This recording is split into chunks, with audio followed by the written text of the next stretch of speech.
A very good morning, good afternoon, good evening, wherever you are joining me from in the world right now.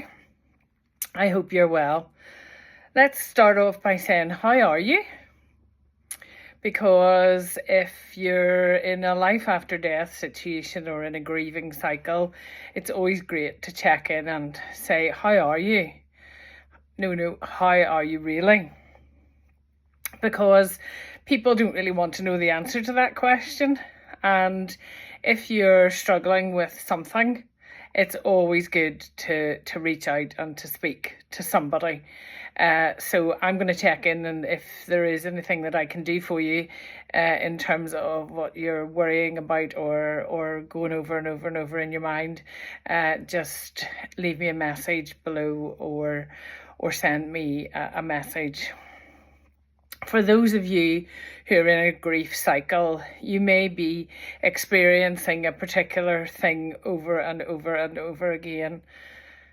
Going over maybe a situation, maybe going over a set of circumstances, but whatever the thinking is that you have about it, it leaves you feeling a particular sensation or a pain or something, a feeling in your body somewhere. I'd like you to explore the first concept today, and that is your thoughts become feelings. So if you don't like the way you're feeling, change the way you're thinking. Now, that's easy for me to say, but I know it's not easy to do. And I have had to work very hard myself at times in this most recent grieving cycle that I've been in to stop the thought process. Now, there's several ways in which you can do that. Maybe you can have a word that you use or a couple of words that sort of breaks the cycle. I've come to the conclusion that there you are is my phrase. I find myself having perhaps some not so good thinking, not so purposeful thinking, and I stop myself by saying, well, there you are. So that stops the cycle, it breaks the cycle, and if nothing else, as we say here in Northern Ireland, it lets you catch yourself on before you go down the motorway the wrong way. And by that I mean before you go into a thought pattern that either has you coming out exhausted, crying, upset, whatever way it leaves you feeling. So that's the first thing. If you're not liking the way you feel, change the way you think. Now, I have come across a little process that I find is quite useful in terms of breaking that cycle. Now, I'm going to read it to you because it has been devised by somebody called Michelle McDonald, but I've heard Tara Brach and a few other people use it. But it is a way of helping you to stop the thinking that doesn't serve your purpose so well. And the acronym is RAIN, RAIN, and for any of you living in Great Britain or Northern Ireland will know we're really accustomed to RAIN, funny enough. And the R stands for recognise. So I'm just going to, as I say, read this out. Recognise what it is that you're feeling.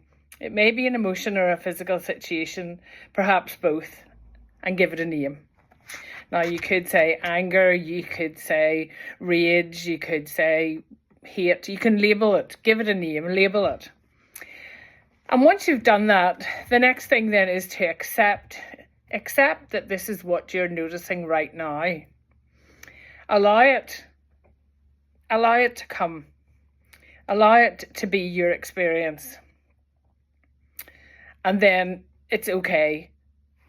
There's whatever there is, anger, there's hate, there's anxiety, whatever it is that you've labelled the feeling. The next thing to do is to investigate it. What does this feeling feel like? What is it like to feel that? What do I notice in my body? Is there anything else that goes with it? So you're investigating and digging a wee bit deeper into what the meaning is for you. And depending on whose acronym you read, the N can stand for different things: non-attachment, non-identification. Nurture is another word that I've heard the N stand for. So if you're not identifying it, you're not attaching it, your meaning is that you're creating some distance by observing the experience, some distance between you and it. But to also look at the nurture for N, because if you look at the feeling and you look at what's caused the feeling and you explore it in some detail, you can actually grow from it and learn from it. So you can nurture yourself from the experience that you're reliving constantly, and you can move forward, or as some people say, move on from what the situation is that you're going over. Now, there could be many situations, and I know in my case, I had many and varied, depending on what time of day it was. The first thing in the morning is always a difficult one. And as I said to you in one of the other videos, one of my colleagues said to me that when you're not thinking of the person that you've lost first thing in the morning, you know you're moving on. And I think for me recently, I noticed that I hadn't really remind myself to think about my husband who passed away 2.5 years ago.